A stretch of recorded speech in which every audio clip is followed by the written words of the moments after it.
Hey guys, TheFigDerp123 here, and welcome back to the 20th episode of the Swansea City Career Mode. Start off the episode, we're going to be playing against Chelsea, a pretty big game, and the 20th episode, so it doesn't feel like it, but we've come a long way with the Swansea team, and approaching the end of the season. So as you can see, 6 more games left in the season. We're in 9th place. We're struggling a little now, but we're trying to pick it up. And let's hope we can score against a good Chelsea team. So we've scored the least goals in the league, obviously. It's pretty hard on Legendary. It changes sliders to make the games more interesting, so we'll see how they go.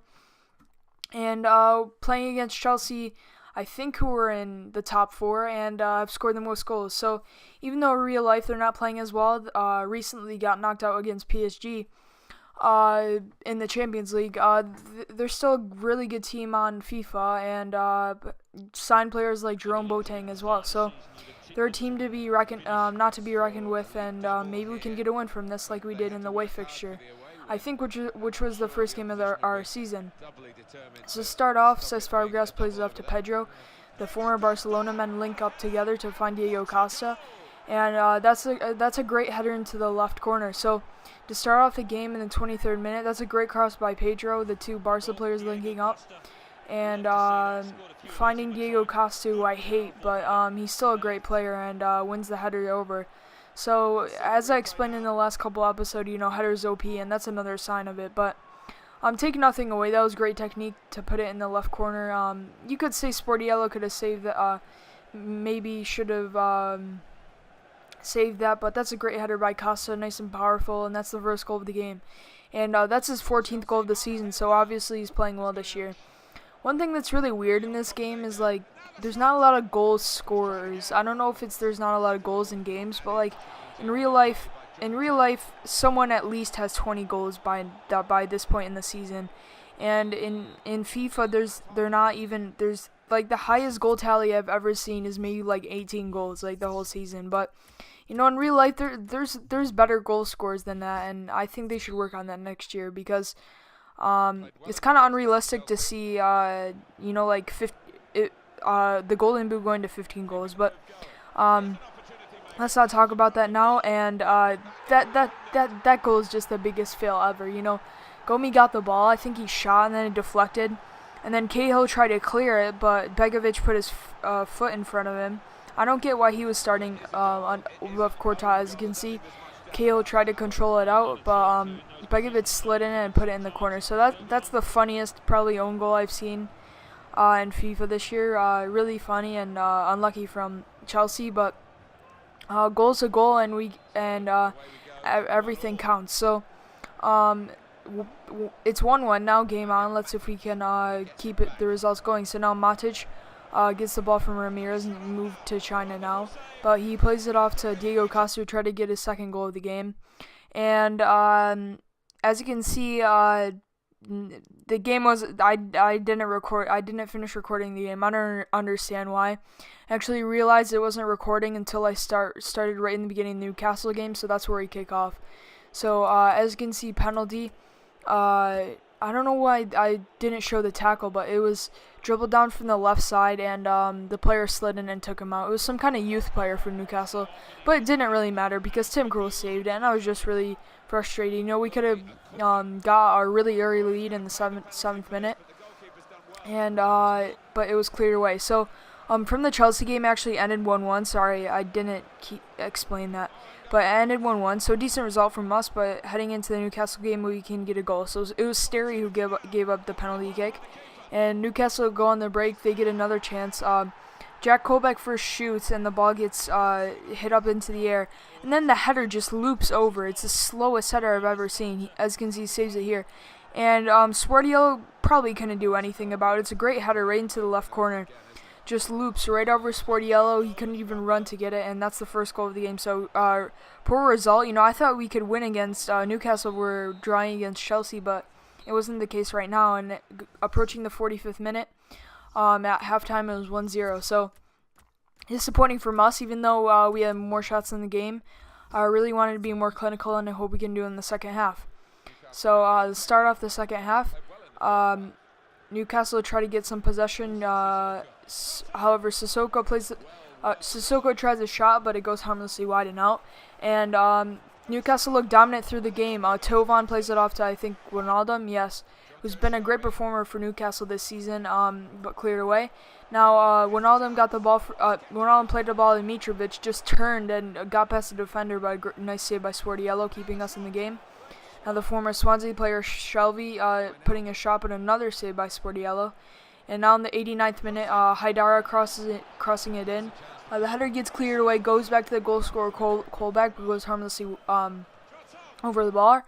And another chance for Georgino Wijnaldum. So that's actually how the game ended. Really disappointing result. I thought we could have done much better. As you can see, not really much chances. That penalty, we should have scored that, but I had a feeling when I shot it that he would have saved it. And that right corner hasn't been doing me good in this. In the past few penalty kicks I have. So we just got to move on from that and go up against Leicester, who are doing really well this season. In real life, obviously, I'm a City fan, so if City don't win, I want Leicester win, and I think everyone does. You know, if you don't want your favorite, if you're a top 4 supporter and you don't want your favorite top 4 team to win, then obviously everyone wants Leicester to win. So, in my save, they're actually 8th place with a game in hand, so they could potentially maybe challenge for Europa League. So, almost kind of realistic. You know, they're not in first place, but you can't expect that from FIFA because even though they're playing really well this season, their stats aren't really upgraded enough to be challenging for the title.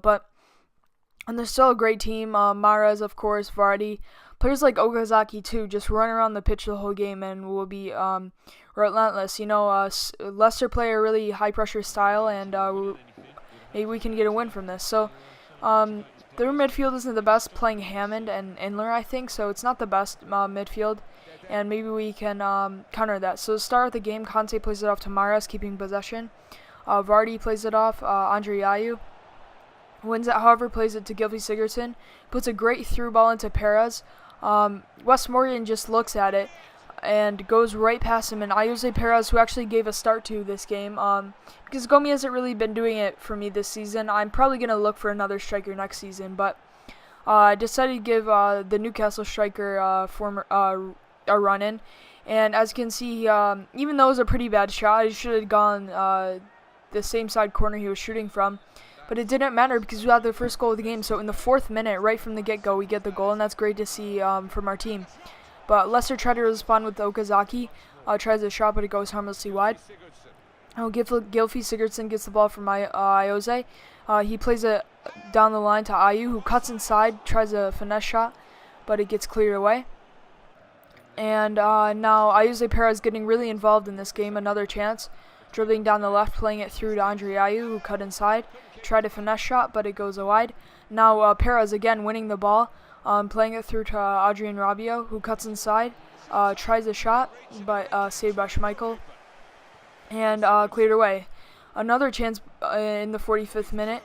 I actually thought he was offside. I'm not sure if he was offside, but I just took the volley and shot it, and that's how the half ended. So actually, I don't think he was offside, so I could actually taken in and dribbled it, but I usually do that sometimes. It's a stupid thing because there's no sense in shooting if you know you're offsides, but it was just my stupidity. But we go into the second half, but now Williams plays it to Cork, who puts in a nice turn but goes harmlessly wide. Sportiello clearing a corner, across. Hammond winning the ball back from Ayoze Perez. Plays it through to Dede, center back. And then Ulloa tries a shot. And then this goal is just stupid. You know, what was Sportiello doing? He just stood there. I think it hit off his head. It hit off his cheek and it went in. If he just put his hands up, that would have he would have easily saved that. But he just stood. He just stood there, and then he moved his head right to his cheek, and it hit in the goal. So stupid goal by us conceding. We almost conceded again, losing the game. But Ulloa couldn't. He had 2 chances to score, but couldn't put it on in the goal, and we cleared away. Now in the 90th minute, Cork tries to go through, gets tackled. Albrighton plays it back to Kasper Schmeichel, and that's how the game ended. So disappointing result from us. You know, we had that chance right before halftime to score. The goal was really stupid, though. But we should have probably gotten 3 points from this game. But we'll just take 1 point and we just have to keep on going. So this will be the end of the episode. For games, this episode is a little shorter today because of my stupid error in the game, but as you can see, showing the goal again, this was just stupid. It just hit off his head. He could have probably ducked, and it would have just gone right past the post, both posts, and not even gone in. But that's how the game is sometimes, and we just have to move forward. So to end off the episode, because it was pretty short, we're going to do a squad report and some player training. So actually, Sportiello moves up to 79, and goalkeeper training is really kind of OP this year. I get why it's so quick to progress your players because, they don't have really a lot of stats to build on. You just have your goalkeeping stats pretty much, and that's it. But it's pretty easy to upgrade your goalkeepers this year. But to end off the episode, we're going to do squad report. This is going by really fast. I just wanted to see how the players were doing. And also we'll do league table. Actually, we won't do a league table. I think that's in the next episode. But if you guys enjoyed, please remember to leave a like and subscribe. It would be much appreciated. But other than that, have a good day.